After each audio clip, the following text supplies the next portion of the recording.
Hi guys, this is Isha here, and welcome to Human Connection only on Radio Zindagi. And October is the month of Domestic Violence Awareness Month, and obviously Radio Zindagi has been actively trying to increase the awareness in this issue, especially since the cases have been on increase in this pandemic, which is so shocking to all of us. We have invited some great experts from the DA to Chief of Police to consult general on our show. And today, in the same effort, we have someone who has been an important voice, not only in domestic violence, but also in human trafficking. So please welcome Somy Ali, the actor, founder, and president of No More Tears USA. I must tell you, she's looking absolutely ravishing. How are you doing, Somy? Welcome to Radio Zindagi. I'm doing well. Thank you so much for having me. I'm just excited that I got to wear Indian clothes today. Yeah, you look absolutely amazing. Thank you. Let me tell all our listeners about No More Tears. No More Tears mission is to assist and empower victims of human trafficking and domestic violence. And since its inception, they have rescued more than 30,000 women, children, and men, as well as members of the LGBTQ community in 2011. And Somy Ali was obviously honored with so much, and she was honored with the American Heritage Award from the American Immigration Council for her work with No More Tears, the Daily Point of Light Award, April 15, 2015, by President George H.W. Bush, and the National Domestic Violence Month proclamation by President Barack Obama for her work with No More Tears. So you know this organization is for everybody. So let's welcome her to the show. And let's ask her about her journey. Let's ask her more about No More Tears. So, Somy, we are so glad to have you. I was going through your website, your work. It's mind blowing because to see your journey, you started with Pakistan. You came to US, then you went back to Mumbai, and then you're again in US here. The whole journey has been, we're going to talk about this in our show, but I'm going to start with when you graduated from New York Film Academy. Your early projects were, your films on abortion, domestic violence, and teenage suicide. So I was just wondering, what interested you in these subjects from so early on, whereas there are so many people who come out of Film Institute and they want to be, great directors or, cinematographers and so on and so forth. So what was it? So I think because I grew up in Karachi, Pakistan, I was born in Pakistan. I grew up in a home where there was domestic violence. I personally myself was a victim of sexual abuse as a child from the age of 9 and from the age of 5 to 9 by the house help. And a lot of, my mom's friends would come over to our house in Karachi and the auntie so-and-so, she has a black eye. Then another auntie, her arm is broken. And then, at the age of 5 or 6, I would ask my mom, what happened to auntie so-and-so? And then they would always say, oh, she fell down the stairs. And then I realized like, that is universal. I fell down the stairs. That is universal for domestic violence. So at a very young age, as a child, of course, being physically and sexually abused myself, and then, of course, watching my mom's friends and them being physically abused, in some instances, sexually abused or verbally abused. When children go through or witness these kind of atrocities against men, women, and children, these children, I deem them to be special children because they grow up very fast. They grow up faster than they should because they're exposed to things that they should not be exposed to. And I'm talking about myself and my younger brother. So when I moved to the United States at the age of 12, when I was 14, I was a victim of rape by a 17-year-old boy. And that, went to court. There was a hearing. So I experienced a lot of injustices as a child and then again as a teenager. When I moved to India, of course, I went to India, and everyone is aware I went to India to pursue a ridiculous crush. And I went to Bombay, and the relationship that I was in was very unhealthy, and there was a lot of abuse in that relationship, and that relationship lasted for 9 years. So all of this led to, of course, my leaving India, coming back to Florida. Now, keep in mind, I had dropped out in ninth grade because I left when I turned 16 in India. So Yeah. I had to start from scratch. I started my education when I came back to the United States. And then I got my degree in psychology. I went to the University of Miami to study journalism. Then I went to New York to go to the New York Film Academy. Then I did broadcasting. So I did, I drowned myself in education, because I think when people suffer a lot of heartache and heartbreak, you can go two ways. You can go to the self-destructive, feeling sorry for yourself route, or you use that as fire, and you try to make something out of your life. Mm-hmm. And you don't accept defeat, and you don't want to have a loser's attitude. So I delved into education. It was very, very difficult, because one minute I'm on a movie set, next minute I'm signing up for classes in America. Yeah. So it was very difficult. It was very, very challenging. And I used to study 8 to 9 hours a day. I worked very hard in order to obtain my degrees. After I finished my schooling, I decided that, okay, there's so much, abuse against children and women and men. And I felt like it is incumbent upon me to do something about it, particularly because I was a victim, and then I became a survivor myself. Yeah. So that's when I initiated No More Tears in 2006. Okay. Somy, 9 years is a long, long time to maybe understand yourself and the other person. I can't even imagine what you've gone through in that 9 years. Was there any time when you thought, I should speak up? I should just, let this be somewhere. I should take help, or anything. What was going in your mind? So first of all, the problem was that when you're 16 years old and you have a crush on someone who is larger than life, Mm-hmm. and you know who I'm talking about, I don't have to take names. Yep. You're in awe of the person.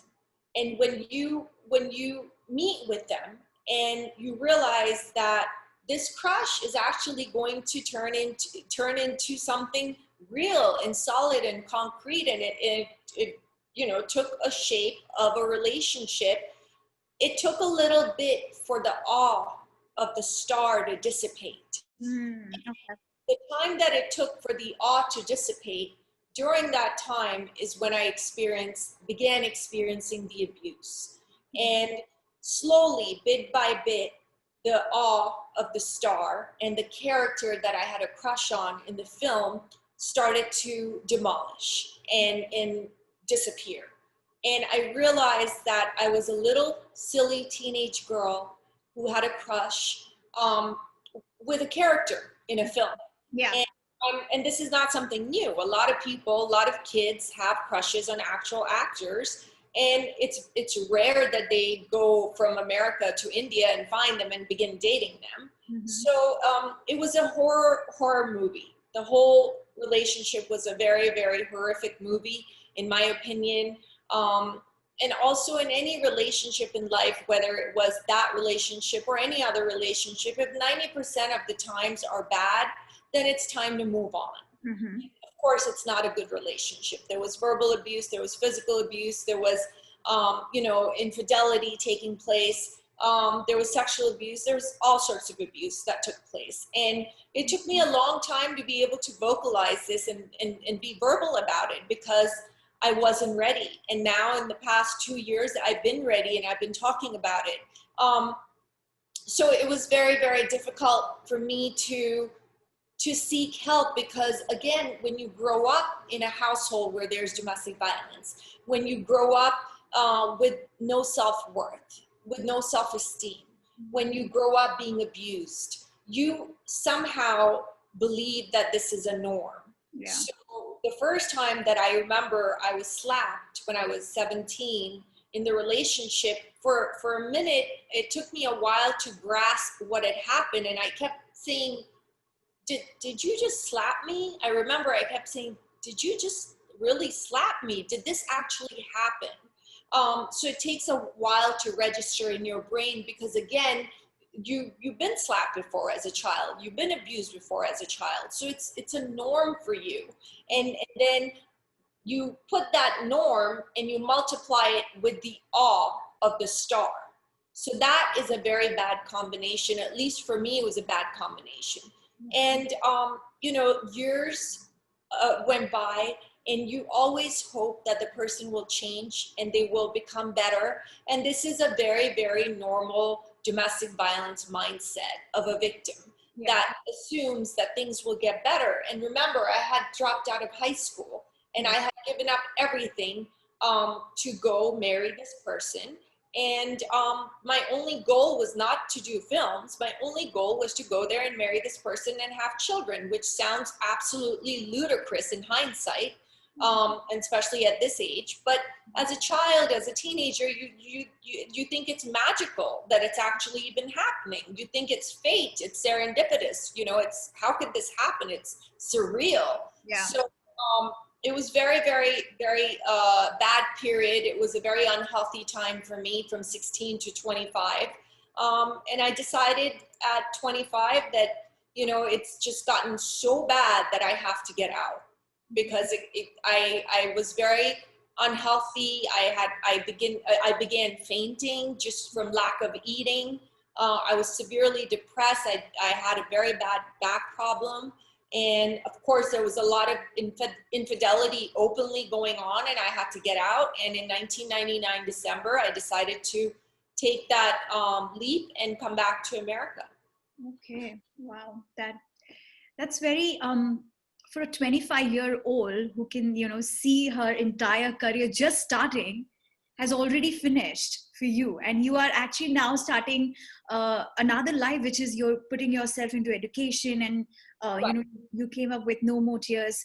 Do you think so? While you were talking also, I was thinking, like you said, it's a very common domestic violence approach. Everything's going to get better. Do you think that these are the things, you know, these are the things why women don't come out and don't speak, or even, you know, they just stay in the relationship for the sake of staying in the relationship? Especially I'm talking about women who come to US on certain visas and cannot go anywhere. Do you think these are the reasons why, you know, they're very afraid and very fearful when they come to you? Because obviously you've rescued so many women till now. Yeah, so I'm gonna keep my story aside, because my story was very different. I had a crush on an actor, and I didn't know if I couldn't come back to the United States because there was abuse taking place in America as well for me. So I didn't know. I had to decide which place, which country do I stay in where there's, you know, which abuse do I pick? Where do I stay? I was in a very, very bad predicament.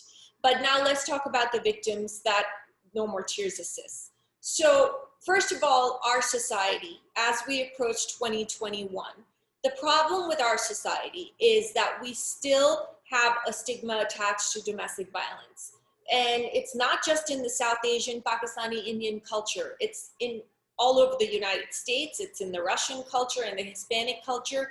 People don't want to talk about domestic violence.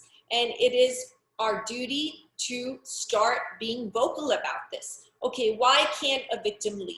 A victim that No More Tears, let's say, rescues. When we say rescue, we're the second responders. The crime happens, we work with local police departments, we work with, you know, the Miami State Attorney's Office, Fort Lauderdale State Attorney's Office. We're listed with the National Human Trafficking Hotline. All the hospitals know about us, the emergency rooms. So there are so many aspects of why a victim can't leave. So let's say you're from India, and I'm giving you an example of an actual case. Okay. So a woman comes from India. She meets her husband on shadi.com. And the guy is, you know, well off. He's doing well. The family thinks it's jackpot. They won the lottery for their daughter. She's brought here. She's not allowed to wear jeans. She's not allowed to wear makeup. She's not allowed to go to school. She's not allowed to drive. She's not allowed to make friends. She had to beg her husband to let her go outside of the house and walk because she has a thyroid problem. So just basic things that you and I would take for granted on a daily basis. She was not allowed to do that. So we had to, you know, go in and rescue her with 14 police officers because this man had a gun. So it was, you know, and now this woman has friends. I bought her a bunch of jeans because she was not allowed to wear jeans. I bought her a bunch of makeup. She's about to start esthetician school. She used to do facials and eyebrows threading in India. She's from a small town in India.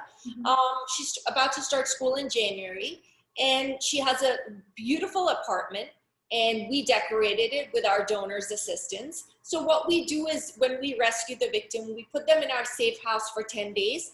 In the interim, they find a place, or we help them find an apartment. We have realtors that we work with. Heather is a friend of mine who's a realtor, and she's wonderful, and she volunteers her time, and she found this woman an apartment. And then we go in with decorators and donate it, and we give them a happy life, because just by giving them a place to stay is not enough. You have to assess the victim.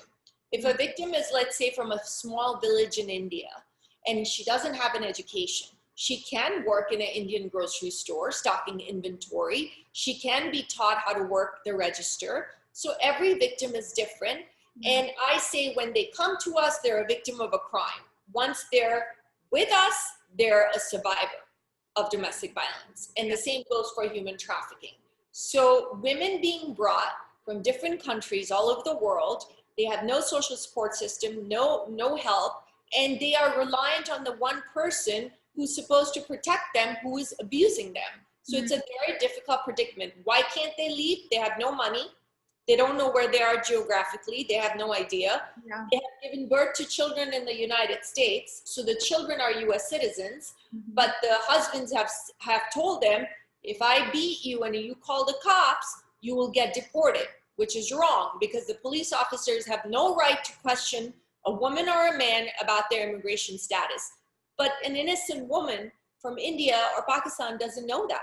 So she doesn't have any money. She has no friends. She has no support system. Where will she go? How will she get out? That's why I take pride in what No More Tears does, and I take pride in our organization. Wow, that's, yeah. Oh my God. So this is what I like. You guys just don't, rescue people. You rehabilitate them. Like, you literally will take them, make sure that their life is again on the right track, and so that they can go on and, live happily. Somy, tell me about men, because we usually talk about women, and obviously, yeah, the percentage, if you see all the records, it says that women violence, domestic violence is much higher than men. But what do you guys do about that when it comes to, domestic violence on men? Were there any cases which literally shocked you? If you want to share any. Well, we've had, I would say since 14 years of my doing this work, we've had over about 50 male victims of human trafficking and domestic violence. Remember, we work with the LGBTQ community very closely. Yeah. Now, there's domestic violence in the LGBTQ community as well, whether it's a female couple or it's a male couple. Yeah. So there are men. It works both ways. And this is something that irks me to no end, that we always talk about women being abused and girls being abused. No, men are abused as well. And little boys are sold on the streets for sex. Little girls are sold on the streets for sex. So it's more women, but there are men, and we need to raise our voices for men as well. Yeah. So we have male victims that have been brought up with this instilled in them that they will never raise their hand on a woman. So we have victims that are male victims where the woman has physically assaulted them and they would not lift a finger on them. So, we've had some wonderful cases of male victims that are under our care, and we transform their lives, and we help them, give them exactly the same services as we do for a woman or for a young girl or a young boy. Yeah. What are the biggest, or like some of the biggest challenges you face in this line of work? Because I'm sure this is a very challenging job, and it's just not as easy as you say that you just have to rescue. There are so many things involved. Tell me, what are the biggest challenge, and is there a fear amongst the victims to report cases of abuse? Have you come across any of such cases? Absolutely. So I would say the biggest challenge in doing the work of domestic violence is victim blaming. A lot of people are unable to ascertain, unable to be educated enough or educate themselves. They need to take the initiative to educate themselves why a victim can't walk out, why a victim can't just leave. So the one aspect that really bothers me in our society is victim blaming. We need to stop victim blaming. We need to be able to, if not empathize, at least sympathize. There's a difference in empathizing and sympathizing. Empathize is when you have been in that situation, which I have, and I can empathize with a victim of domestic violence. Sympathize is when you understand why this person cannot leave and why she could not get away. So we as a society have to be able to sympathize and get educated why they can't leave. So that's been a huge struggle for No More Tears. Now, human trafficking, not to take away anything from human trafficking, it's the largest growing criminal enterprise in the world. It's bringing in $150 billion a year. It's even surpassing the drug industry because you can use cocaine once, but you can use a little girl and a boy again and again. Yeah. So it's a huge benefit for these traffickers and pimps, basically traffickers. But so human trafficking is being highlighted, which is excellent. It's happening right here in our own backyards. It's very prevalent. But again, I want to see domestic violence to be a norm as far as being talked about. I want to see public service announcements in India, in Pakistan, in Saudi Arabia, in the Middle East, and in the United States, in Europe. I want public service announcements on domestic violence on TV networks, on radio, any platform, social media. We need to be more involved in this issue. It's a very big problem, and we need to stop victim blaming and break the stigma. We're approaching 2021. Why even today people are not comfortable about talking about domestic violence? I don't understand that. Yeah, absolutely. And you said a very great point. Why don't we talk about it? So I want to ask you this very next question. Do you think we have good support structure or system set up in societies and community to help the victims of domestic violence? Because since it's been, you've been working in this for about 14 years, what has been your experience in this? Well, okay. Look, no organization, no support structure is perfect. There are holes in everything, right? I commend the nonprofits that have shelters. I absolutely think those are great. But giving a bed, again, I reiterate, just giving a bed to a victim, a male or female, is not enough, because they are more likely, on an average, a victim of domestic violence goes back to her abuser 7 times. If you're going to give them a bed in a shelter, and in 30 days, you're going to tell them, after 30 days, you have to leave, guess where they're going to go? Yeah. Right back where they were. Because you need to give them tools. You need to, look, I'm not going to be the good husband for the victim. I'm going to be the victim advocate for the victim. I'm going to teach them how to fish. I'm not going to do things for them. I'm going to give them tough love. I'm going to give them compassion, but I'm going to make them independent. My job is to make them independent, not reliant on Somy and, have Somy do everything for them. So just giving them a bed, in my opinion, is not enough. And again, I respect these shelters. These shelters are phenomenal. But we need more resources within the shelters. So what's different with No More Tears? No More Tears has never had a shelter to date. We have different means of safe housing, like I told you, where we house them for 10 days. Then we get them their own studio apartment, their efficiency, or their apartments. We decorate them. Now I'm filing a restraining order with the victim, male or female. Then I'm providing them an immigration attorney if they're undocumented. Majority of the abusers will not file for their paperwork, even though they're US citizens themselves.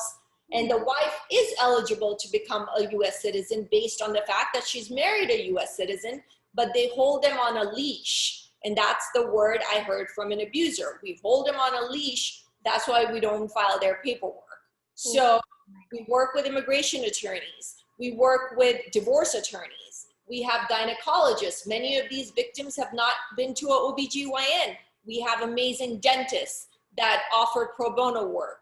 We have an eye doctor. We have driving lessons. We have therapists in Hindi, Spanish, Creole, Urdu, whatever, Punjabi, whatever languages they need. So these are resources. It's like No More Tears is like a target to make a woman or a man or a child emotionally and financially independent. That's how I look at it. Wow, absolutely amazing. I feel like there's a structure in place and you exactly know what to do and how to do it.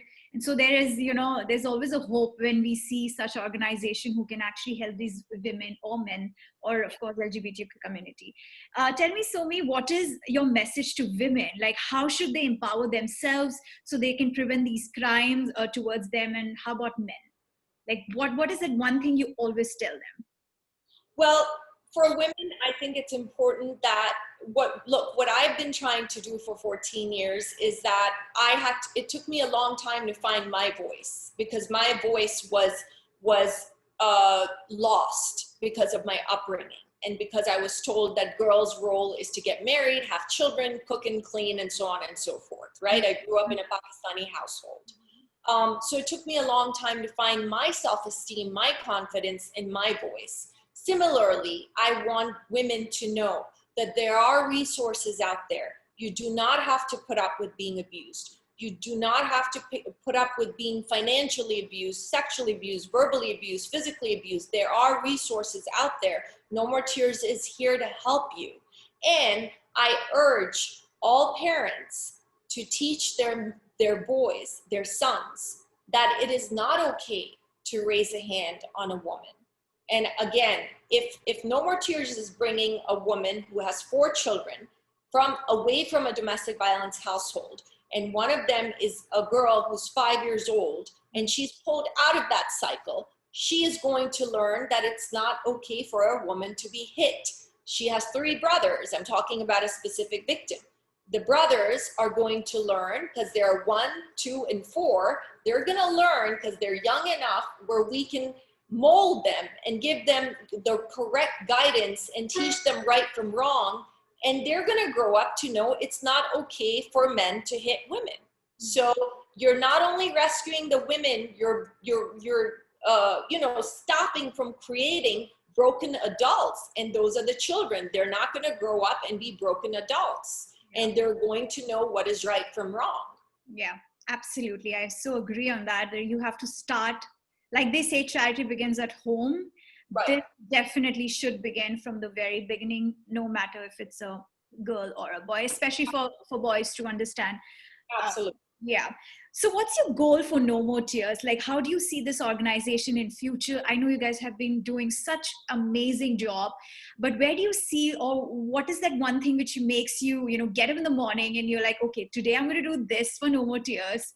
Do you want to share anything? I think, again, everything that I have endured in my lifetime as a child, as a teenager, in my early 20s, I try to take all of that and use that as fuel to do good. And again, it takes a village. We have volunteers. No one takes a salary at No More Tears. Everyone is a volunteer. And I have to emphasize that I'm just someone who gets up and does what she loves. But if it weren't for the volunteers, the interns, the service providers, above all, if it weren't for the donors, then this nonprofit would not be able to sustain. We need the funding, we need the donors, because that's how we're able to save lives. But I have decided, and I've told myself this repeatedly, the day I get up and I say, oh no, I don't want to go help someone, I'm tired, I don't feel like it, that's the day that I will shut down this nonprofit and retire, because that's when I think I'm burned out and I'm tired, and I wouldn't be able to do justice to other people that need help. But in 14 years, that day has not come, so I think it's going to go on for a little longer. Yeah, of course, we hope it goes on forever. And and I hope there's one day also where you feel like, oh my god, there are like less than 10 cases or maybe no more cases of domestic violence or human trafficking. I think we all wait to see that day in this world for sure. But that day will only come if our society changes their mindset. Yeah. And again, and if you're going to say कि sexual abuse के बारे में बात नहीं करो, domestic violence के बारे में बात नहीं करो, और ये चलता है, ये नॉर्मल है, ये हर घर में होता है, हर खानदान में होता है, और कोई बात नहीं, एक दो थप्पड़ मारे चलता है, कोई बात नहीं। तो जब तक ये माइंडसेट लोगों का बदलेगा नहीं, तो हमारी सोसाइटी नहीं बदलेगी, and there will be no eradication of domestic violence or human trafficking, because it is up to the society to change this mindset and get educated and speak up and understand why victims can't just walk out and leave. There are so many elements to it. So I urge them to get educated. Unless our society changes, unless there's accountability. I don't know if you recently heard about the rape of a Dalit girl in India who was 19 and what they did to her, and she died in 14 days. Yeah, horrifying. This happened in Delhi also. Yeah. With the girl was raped in the bus. This happened in Pakistan. A little girl named Zainab was 5 years old or 6 years old. She was raped and strangled to death. Yeah. Again, that part of our world where you and I come from, that part, unless there's accountability, consequences, and if bribery and corruption are going to prevail, there will be no changes when it comes to raping of young girls or boys, because boys get raped too.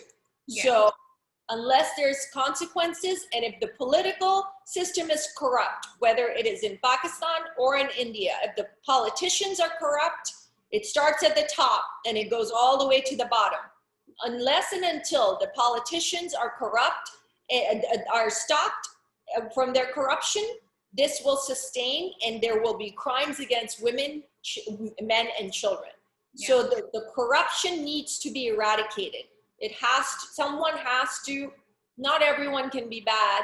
There have to be some honest people, and those honest, good people need to be at the top, not the corrupt people. Yeah, absolutely. I mean, when I hear you, I feel like, I know why this organization has been running for so long. You're so passionate about this. I want to end this interview on a lighter mode, sure. Just by asking you, what are you up to right now, as in your personal space? Do you watch a lot of Bollywood movies? What's going on in that part? So I've been very out of touch with Bollywood movies for the past 20 years, and it's not intentional. It's just I've been so busy with No More Tears. I work Saturdays and Sundays as well. I'm always answering the crisis calls, but I will now and then get a message from one of my friends in India, and they'll say, "Oh, this is a total Somy movie." So someone recommended like Lunchbox, which was such a good movie. I've seen it 5 times. I'm so sad that we lost Irfan. But, that was such a good movie. Then I saw Pink with Amit Ji. I'm a huge fan of Amit Ji. That's such a good movie. And then sometimes when I'm feeling nostalgic, I will watch, Qurbani or Amar Akbar Anthony, or things we grew up in Pakistan, movies like that. But the current movies, it's hard to kind of watch them with the family. How many times can you say, okay, I'm going to go get water for you? How many times can you go do that? I remember as a kid, we always, anytime there was a scene, but back in the day when we were children, they used to show 2 roses getting together. Yeah. So remember those scenes? And now it's like actual people. So it's hard to watch the new movies with family members, but I reminisce, and I my favorite people growing up, of course, were my mom was a huge fan of Rajesh Khanna and Amitabh Bachchan, and I absolutely adore Rekha and Zeenat Aman and Praveen Bobby. So when I feel nostalgic, I watch their movies. I must have watched Umrao Jan like 100 times. I love that movie. Okay. So those are the films that I still enjoy. I felt like that era, the 70s, 80s, 60s, I think even films like Anand with Rajesh Khanna, I think all of these movies had messages. They had substance. They had content. And there was a film like Namak Haram, where it's Amit Ji and Rajesh Khanna, like the friendship and the dynamic, and there's a message in those movies. Mm-hmm. So I miss those kind of films. But then, of course, there's movies like Pink, which is fantastic. There's movies like The Lunchbox, which is great. So I look forward to those kind of films. Oh, so many movies. It's fun. So many movies. Absolutely. All right. So wishing you all the very, very best for No More Tears. And I hope and I wish that, people start raising more voice, more awareness, and, stand up for themselves, because organization like No More Tears can definitely help you guys out. Go to their web page, which is nomoretears.org. You will literally find out everything on the page. Correct you. It's nomoretearsusa.org. Okay, perfect. USA.org. All right, so nomoretsusa.org. Just go to this page and you will find out pretty much everything you need to know about the organization, what they do, how many people they've rescued, helped, and make them settled and let them live a better life. Cannot thank you enough, Somy, for giving us time and coming to Radio Zindagi and, talking to us and being so candid about everything. Thank you so much. No, thank you for giving me the platform, and thank you for giving me an opportunity where Indian clothes. Anytime. Thank you so much. You have a great day. And, you guys keep watching and listening to, obviously, Radio Zindagi. You can go to their page. You can find all the information on the page as well. Once again, nomoretearsusa.org. Keep listening. Jija.